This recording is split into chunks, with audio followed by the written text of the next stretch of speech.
get to it. Let's get to it. What's good, YouTube? We back with another video. Part 2 of Deputy Warden Gullant exposes Jamal. Now, I seen somebody in the comments talking about something. We don't want to see you eat, get out of the scene. Whose channel are you on? Let me know that real quick. Cause I tell y'all, gonna get your snacks, go get your food. Cause we finna react. Ain't gonna be in a good mood, like for real, like come on now. So, you had a problem with what I did last time? I got chicken, ribs, and a pork chop. Now, after we finish this little 4-part series with Bill Feezy, we're gonna slide over to the Jamaica videos. Without further ado, let's get into it, baby. There you go. Nah, bro. This is the point where everybody in the dorm is like, you know what I'm saying? Because, and like I said, I got to throw this out there because it's never nothing where I'm ever saying I want to, just see something happen to somebody or nothing like that. But, bro, for this to be a level 5 high security prison where a lot of people don't make it out alive, it's very strange for one individual to openly will tell on you in your face and nobody is targeting this person. You know what I'm saying? So, bro, it's like you could hear a pin drop. It done got to the point where I know everybody thinking the same thing. Somebody finally finna pop Gullant ass. Mm-hmm. That man Jamal looking dead serious. The Bloods came out the room. They standing there. They don't walk down there with him. They just looking. He go walking down them steps. This is Jess. She needs her money to work as hard as she does. That's why she uses U.S. Bank Smartly Checking and Savings, helping her track her spending and grow her money. That's the power of Jess, and this is the power of us.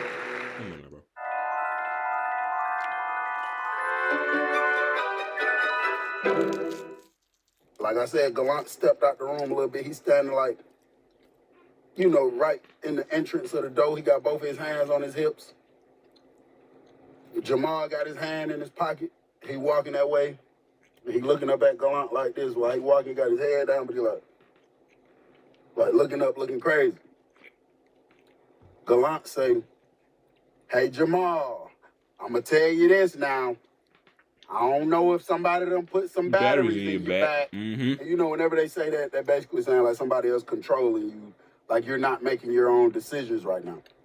I don't know if somebody done put some batteries in your back, but you come down here talking about fucking with me, you better know what you're doing now. And he had his hand like this, though. You better know what you're doing now. This ain't no movie. This ain't no movie. If them boys done talked you into trying to come down here, and then one of the Bloods was like, ain't nobody talking him into doing that. Just trying to save face. He said, this ain't no motherfucking movie that you done seen on that television now. You hear me, Jamal? Jamal still walking across the floor. He said, you ain't no actor, and this ain't no motherfucking movie now. Now, I'm a grown man. I've been in prison for a long time now. Y'all boys run around here calling me a snitch. All you motherfucking want to. But I ain't finna let nobody do nothing to me now. Here, you hear me now? This ain't no movie, Jamal. You come down here fucking with me, you better know what you doing now. Jamal ain't saying that. He's still walking down there. So, Come on. You come down here fucking with me, you better know what you doing now. Jamal ain't saying that. He's still walking down there. So Joe Dirt look at me. He's like, folks, Deputy Warden Gullant's finally finna get his ass busted, G. So I don't say nothing. I'm just still looking.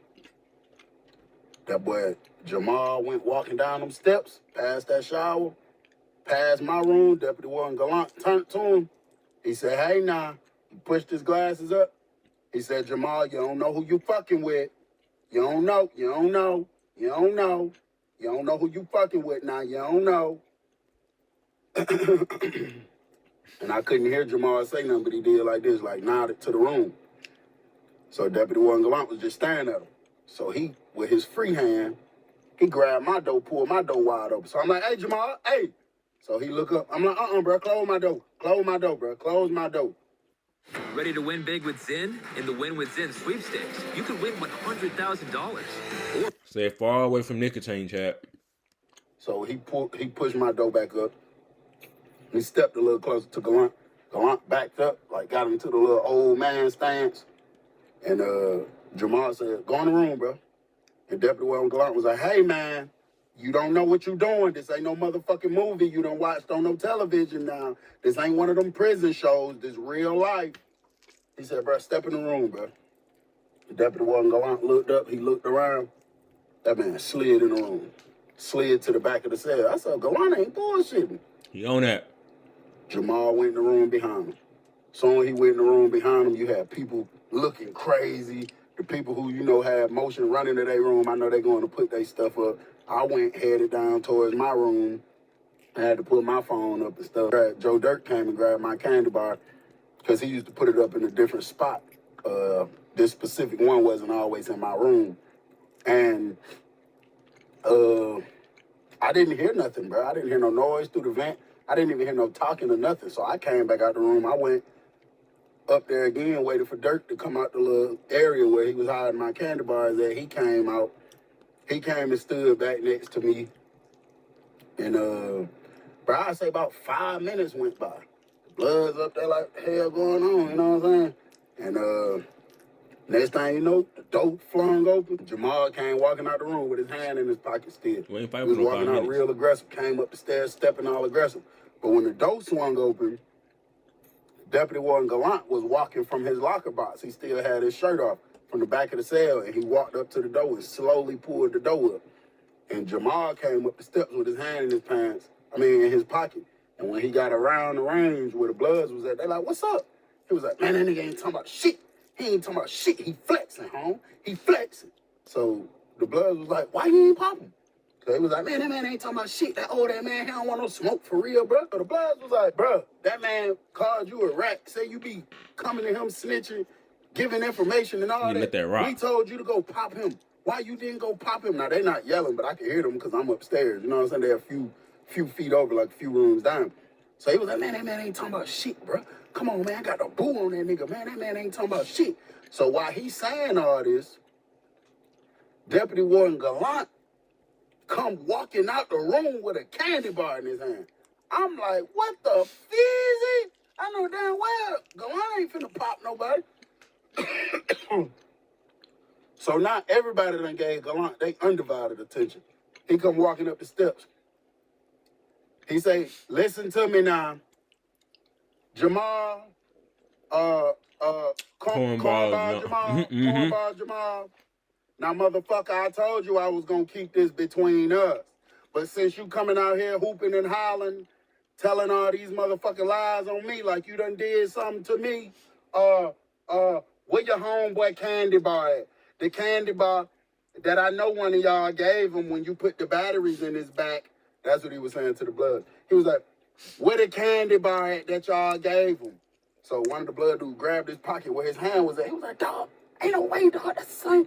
And then Gullant was like, the motherfucker came down here thinking it's a movie that he seen on the television. Yeah, I be telling on niggas in prison because if you trying to get your life right with God and you done made mistakes and you come to prison, you supposed to follow the rules of the prison. These sergeants and these lieutenants, they're over us. So yeah, I'm gonna help them and I'm gonna follow the rules. But a motherfucker talking about hurting me, I took the knife from Cornball Jamal. The motherfucker came in here playing, thinking this a movie that he watched on the television set.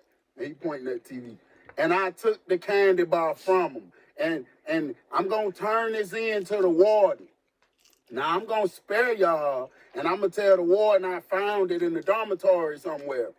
But if any of you motherfuckers think you going to come take this candy bar from me, every single one of y'all ass will be behind that Green Mile for a long motherfucking time. And the Green Mile is the tier program. That's where you be locked down from 9 This man pool is freaking insane, bro. months to 2 years.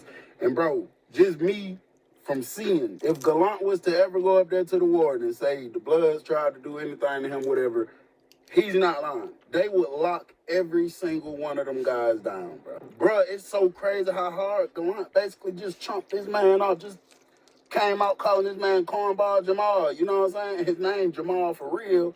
So it's like, damn, you done threw cornball on there, you know what I'm saying? So one of the blood dudes that was up there, he was like, nah, Gullant, you good, bro, appreciate it, bro, you know what I'm saying? So he said, yeah, and that motherfucker right there, and y'all bet not jump on him here, because anybody jump on that boy, I'm going to have to go let them know that he got jumped on. Like his and dad then or one of the something. dudes was like, nigga, you was just gonna try to fight him. And Deputy Warden Gullant was like, nah, no, the fuck I wasn't. I was prepared to defend myself here. Had a motherfucker come trying to do something to me thinking it's a movie that he done seen on the television set. But I ain't just jumping on nobody. Now, if you boys try to jump on that boy, I'm gonna get the warden down here now. Hey, have you tried X-Lookup? No, man. Get out of my face. Dead. They went in the room. They was in the room for a few minutes. They came back out the room.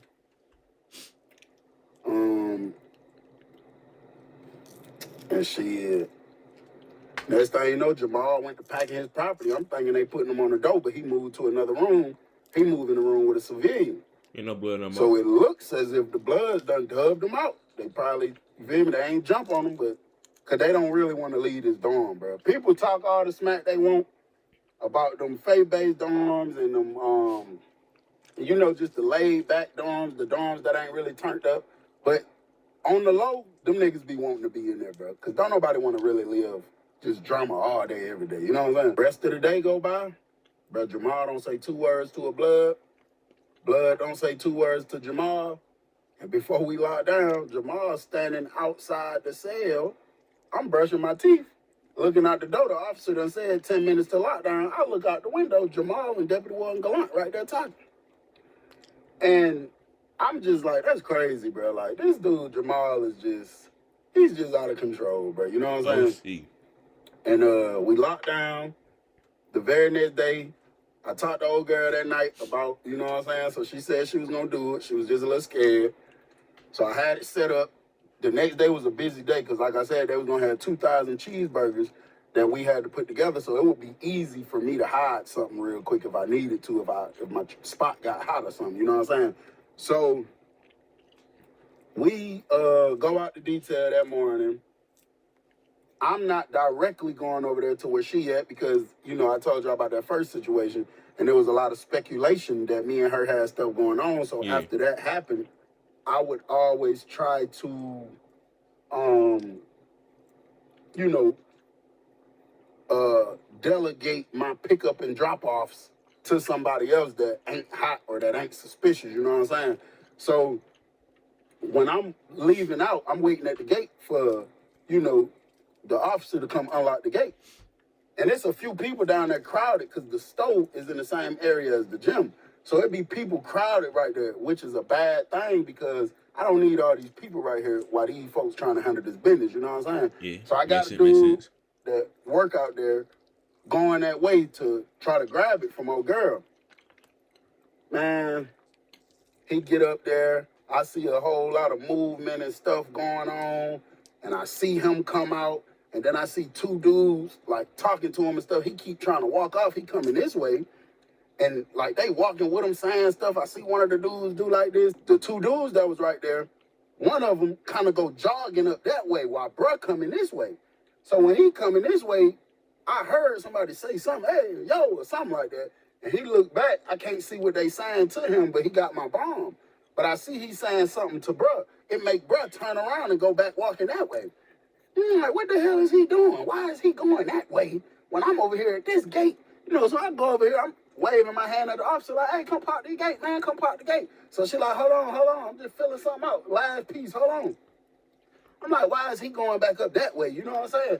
So, bro, the lady finally come down and unlock the gate. Bro, as soon as she unlocked the gate, you got the deputy warden of security, a sergeant on the CERT team, and a regular officer coming down the walk, coming from the way bro went, like he going to appeal call, but they walking kind of fast. bro was walking behind them. He walking kind of fast too. He wasn't behind them to make it look like they're walking together. It was one of them suspicious.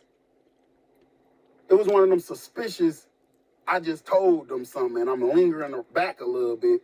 But really, you know what I'm saying? It looked very strange. Now my heart go to beating, bro. I'm like, damn, my whole pack finna get popped. I'm thinking they finna push straight up on bro who got the pack. Like, you feel me? He just told them something like that. So when bro who got the pack see them, now he's slowly walking this way, but he gotta move slow because if they just got some information on somebody, they'll stop everybody. They'll stop all movement. You know what I'm saying? Bro, so as I'm going down the walk, so as me and Gullant going down the walk, you got them three. So Gullant walk here like, yeah, these stupid motherfuckers done did something. So, bro, they go walking this way. I'm thinking they finna run down on bro. They bust a right and go up there to the gym. Man, my heart definitely dropped. Now, I was happy, but I was mad at the same time. I was happy because bro who got my pack is still walking directly to me. Yeah. But why is y'all going in there where the pack originally came from? You know what I'm saying? Bro, so we walking down there. So, and it was so sad, bro, because I didn't want to grab the pack in front of Gullant. I know he's going to tell on me. But at this point, I have to get it, bro. I have to. But I was just intending on passing it off real quick. So, bro who was walking behind him, he finally stopped with the other dude. I couldn't really make out who he was. I really couldn't even make out who bro was because it was kind of dark. But I could just tell he's a goofy that be out trying to be in everybody's video. So they slightly go to walking up this way a little bit. Bro, do you know, as soon as bro get to me, he like, what you want me to do, CBL? What you want me to do? I'm like, bro, you feel me? Deputy Warden Gullant go to walking a little faster with his cart. So I'm like, fuck it. I grabbed it real quick. I had a little pocket made in the front part on the inside of my pants. I stuff it in there real quick. That sounds crazy, CBL. I got something to cheer you up, Jack. That sounds same. I go the other way. I am so tired of that song. I'm not gonna lie to you. That song has been played for me. Gullant didn't see, thank goodness. Bro, they come walking out the gym with the girl, bro. She looking crazy. I'm like, ain't no way, bro. Ain't no way. So, bro had to go up there on some hating stuff, and you feel me, told them. So I asked bro, who gave me the pack, I'm like, what the hell they had going on? He was like, man, them nigga had too much going on, bro. Nigga all in the nigga video talking about what I got going on. Then he seen shouting with the bomb, but the way I weaved it, it looked like she still had it and that she couldn't pass it off to me yet. He said, man, that man had to go up there and tell them folks that, bro. So I guess when they came out with her, the other gym lady made everybody leave out the gym who was in there. So as soon as we get around that way, two of these little young dudes that they don't go. They gonna pop whoever, whenever, on site. They'll do it in front of the warden. They don't care. But I was so mad, bro. I was so mad that, and you know, nigga ain't perfect. It is what it is. But I was so mad that, you know, because I don't know what happened. I don't know what they're going to do with her. I don't know. But the fact that that just happened like that, and I know you just ran up there and did that, bro, I told little bro them, I said, bro, they come over there, they're like, what's up, what's up? I'm like, you got your candy bar on you? He like, of course, come on, bro. Other one like, of course, come on, man, we don't leave out the dorm without a candy bar. I said, bro, both of them niggas right there on that walk. Soon the warden them pass through that gate, man, go flip both of them niggas. I'm gonna give y'all a zip, bro. Real talk. They go to jogging up the walk. Now, by that point, It was exciting. Gullant had heard me. So I didn't even care, bro. I didn't even care. Because if she finna lose her job, possibly go to jail, depending on what they know, it is what it is. I'll go to the hole for getting a nigga stabbed. It is what it is. But when they went to jogging up there, the warden was just taking no girl through the gate. Deputy Warden Gullant was like, nah, Bill, you gonna fuck around and fuck up your job now. Now, you know, I don't, the boy's some bullshit, but I still don't want to see nothing happen to him now. You know, I told you I was real good friends with his mama. I said, who? Y'all was not real good friends. You was crushing that man mama. He said, Jamal, cornball Jamal ass. He said, I was going to beat his motherfucking ass, but I don't want to see him get stabbed up. I said, that ain't cornball Jamal. He said, not the one that went up the pill car, but that other one standing right there with him is. I said, that's Jamal? He said, yeah. So I go to jog and running up the walk. I'm like, hey, bro. Bro, They damn near was close to him. So they seen me. They come back over there. They're like, what's up, what's up? I was like, listen, bro right there to the right, you know, I described Jamal. I'm like, spare him. He ain't had nothing to do with it. He ain't had nothing to do with it. They turn straight back around, take off running up there. They flip him right there on the wall. They popped him and then took off running down back the way me and Gullant coming from. Administration came out there. They got everybody, making everybody get against the wall. Get against the gate. When they got done and administration came running out, Deputy Warden Gullant looked at me. He was like, now, Bill, you know you gonna fuck around and lose your job now. And I was just like, bro, it is what it is, bro. You know what I'm saying? I know he's finna tell on me at this point, but like I say, bro, that girl finna probably lose her job or whatever, so I'm just like, bro, it is what it is, you know what I'm saying? And, bro, that man looked at me, that man said, I got you, Bill. I got you. But when we get up here and go to dealing with these double cheeseburgers, make sure you put me about 15, 16 extra ones in my bag when we get our weekly Warden bag. Don't stick me about 15, 16 double cheeseburgers in there. And I got you, Bill. And I just was like, all right, I know the nigga lying. I don't believe him. Bro, soon they came down there running, making everybody get on the gate. The very first thing, the deputy warden of security said, Gullant, who did it? Who did it, Gullant? So while they got us against the gate, they got the officer that was with them. He took the dude that got popped and go to running up the walk with him, taking him to medical in the opposite direction. The deputy warden of security looked straight at Gullant and said, who did it? Who did it, Gullant? Who did it, Gullant? And man, Gullant said, Warden, it was one of them damn boys came around, looked like they came from G Building, did that. They had a white towel wrapped around their face and they took off running back that way. And bro, the two dudes who did it wasn't even in G Building, bro. I was like, ain't no way this nigga just looked out for me, bro. Stay Warden solid, got boy. on the radio ASAP. He was like, G Building, lock G Building down. We on the way. And he just patted all of us down. He didn't pat me and Gullant down. Hold on, chat.